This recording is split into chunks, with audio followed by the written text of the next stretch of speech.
Good morning, everyone. I want to welcome everybody to the first DEI seminar that the League has hosted for the full day. Super excited for you that are here. It's my privilege to introduce Chris Lopez. He's a counselor from the city of Monmouth. He's also the local government People of Color Caucus, and he's going to actually start things off for us today and welcome you all to the room officially. But I wanted to let everybody know that Counselor Lopez is here to start us off today. So, Counselor, where were you? There you are. Okay. Counselor Lopez.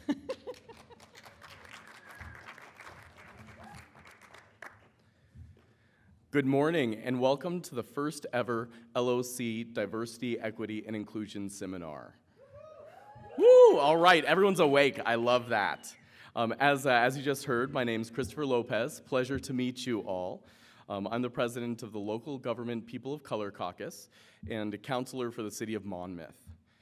Before we get started today, I'm going to ask everyone to take out their phone and pull up the LOC app and navigate to the schedule. I'm sure you all know where that is. Do me a favor, click on the DEI workshop and just click that little button to check in.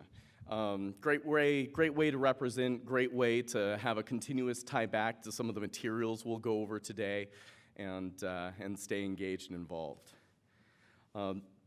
I'd also like to ask Councillor Anessa Hartman of Gladstone to step forward and help us acknowledge and recognize that today's seminar is located on the colonized lands of the Confederated Tribes of Warm Springs. Anessa? Good morning. Hello, everyone. My name is Anessa Hartman. I use she, her pronouns, and I am the city councilor for Gladstone, Oregon, which resides on the traditional homelands of the Clackamas, Chinook, Kalapuya, and many other nations. I belong to what is commonly known as the Six Nations of Iroquois. Iroquois is the French given name. Our ancestral name is the Haudenosaunee people. We are the people of the Longhouse. Me specifically, we follow our mother's lineage. I am a Cayuga Nation and Snipe Clan. I stand here before you today as a visitor to these lands. We are taught in my culture that we are merely stewards of Mother Earth, meant to take care of this precious land, not for ourselves, but for the next 7 generations. The decisions we make every day should be thought about in reflection of how they are going to impact our children and our children's children.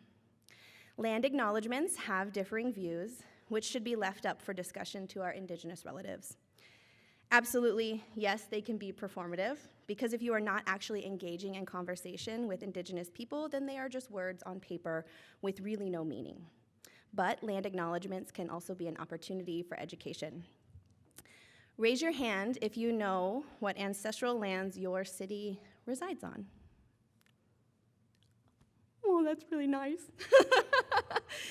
If you don't, there's a wonderful website called native-land.ca that you can enter your address, and it has overlaying maps, and it's run by Indigenous people. And because this is all about building knowledge of diversity, equity, and inclusion, I also want you to think, what have you done to create positive working relationships with neighboring sovereign nations? Do you know what a sovereign nation is and its importance? Do you know the treaties that were signed? Do you know what boarding or residential schools were and what the impacts on our communities were? In recent discussions in the county that I reside in, we wanted to hear from Indigenous youth. We wanted to know, what do you want to see to make you feel comfortable? The common thought was, I want people not to say, Happy Thanksgiving. And if that makes you a little uncomfortable, this is what today is about, hearing from other perspectives, because to Indigenous children, it is known that Thanksgiving break is not a time of happiness. It is a time of mourning and a time to acknowledge the pain, the sacrifices our ancestors had to endure. It is the time for us to stand proud that our actual existence is resistance at the attempt to kill the Indian, save the man. A quote stated by an Army officer in 1892 who developed the first off-reservation Indian boarding school. I am the granddaughter to 2 residential school survivors, where they were forced to cut their hair, never practice their beliefs, never to speak the language, and ultimately to become more of a man, because in the eyes of the settler, they were savages. And many children never did come back home. From the thousands of unmarked children's grave sites at these schools to the 60s scoop to forced removal of lands and to forced sterilizations, and now the Indian Child Welfare Act, Indigenous people have been fighting to survive since first colonial contact. So, while so many may think land acknowledgements are pointless, I stand here proud, breaking intergenerational traumas with the hope that each and every one of you will see the value in understanding the history of the land we call Turtle Island. It goes so much farther than what we have been taught, because in order to begin our healing, we must acknowledge. So I will read similar to what was read yesterday at the keynote. We would like to acknowledge that the beautiful land known as Bend, Oregon, north to the Columbia River, is the original homelands of the Confederated Tribes of Warm Springs. The Confederated Tribes ceded this land in the Treaty of 1855 while retaining regular and customary hunting, fishing, and gathering rights. The Wanalama, Warm Springs, Wasku, Wasco, and Northern Paiute people inhabited this area in certain seasonal times that clearly established their presence. It is also important to note that the Klamath Trail ran north through this region to the Great Silio Falls trading grounds. This trade route expanded the impact of commerce between tribal nations.